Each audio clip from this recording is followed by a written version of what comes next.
What does God say? You're to be loyal to those that God puts up.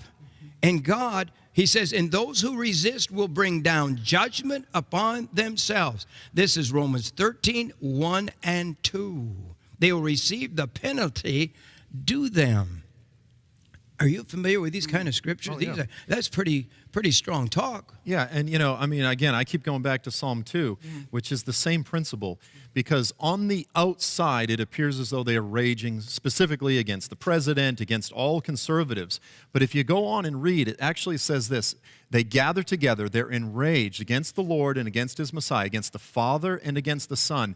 And what do they say? Come, let us cast their fetters off. Let us break their bonds. Why are people enraged? When conservatives come into power, why does the left become so enraged?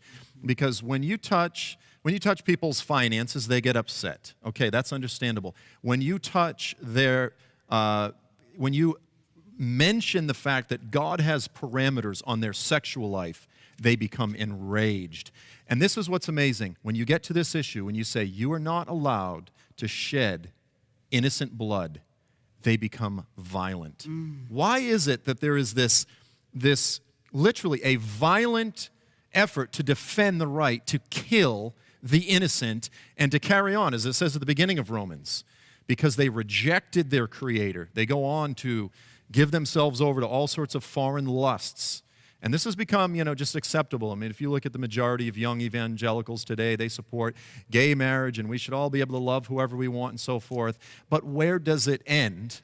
You've got people say, oh, I was born a snake or a parrot, and I mean, just craziness. It's becoming insane. But when you separate a basic acknowledgement of the fact that we were all created in the image of our Creator, then all fetters are off. And the bottom line is, when conservatives come into power, they are terrified. They are terrified because their conscience is stricken, and they will lash out violently. The rage is not ultimately, again, I'll say it again, it's not primarily against Donald Trump. People have legitimate reasons to protest. Their ultimate rage, the irrational rage, is against God and against His parameters, His bonds that He has, His claims over us as His creation. That's so true. We're fighting warfare in this country. The number one persons or group that's fighting it is ISIS. This is not funny. No. This is not humor. This is ISIS-style murder. Why would this be funny to imitate? Do you know who was killed like this? In Egypt. The 21 Coptic Christians. You know one thing I'm upset? This country, we watch movies that are the most horrible. I mean, they're vulgar, they're awful, they're cutting heads off, they're everything in the movies. Yeah.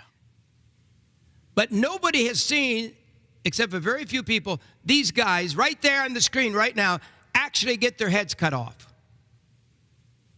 I watched it not because I wanted to watch it. I watched it because I owed it to them. They gave up their heads for Jesus Christ.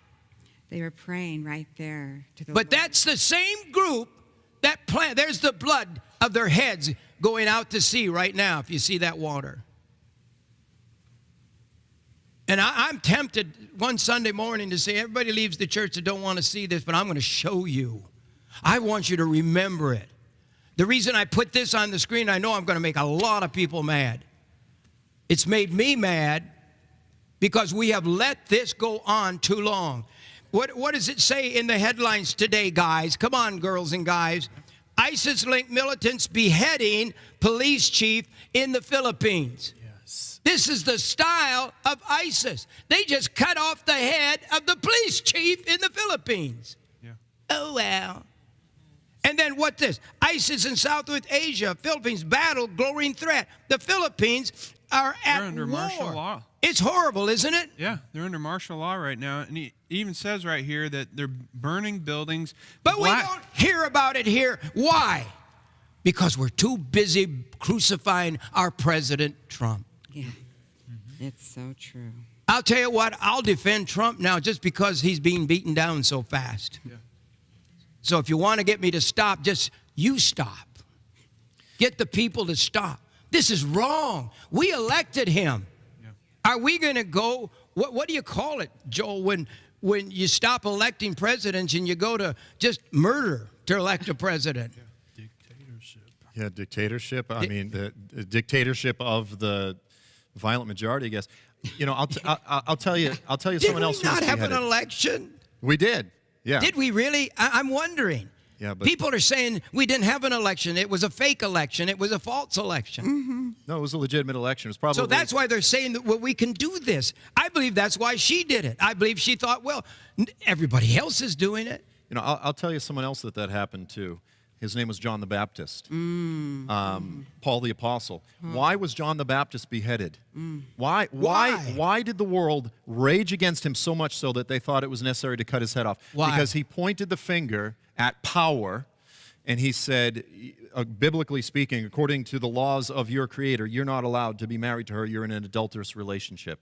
Again, where does that rage come from that it feels the need to cut someone's head off? It's the same spirit that killed John the Baptist, that killed the 21 Copts in Libya, the Egyptian Copts in Libya. Why? Because the rage of Satan is manifesting itself throughout the earth. And whether it's ISIS or the left, you go, well, they have nothing similar. No, they do. They're both embracing that same Antichrist spirit. And literally, again, I'm going to say it, even many in the church are not discerning the spirit of the age, the wicked spirit of this present passing age. And they think it's fashionable, they think it's trend, it's hip to be anti-Trump, particularly among many of the millennials. Again, it's okay to have issues of disagreement. It's not okay to become partners with the spirit of the world.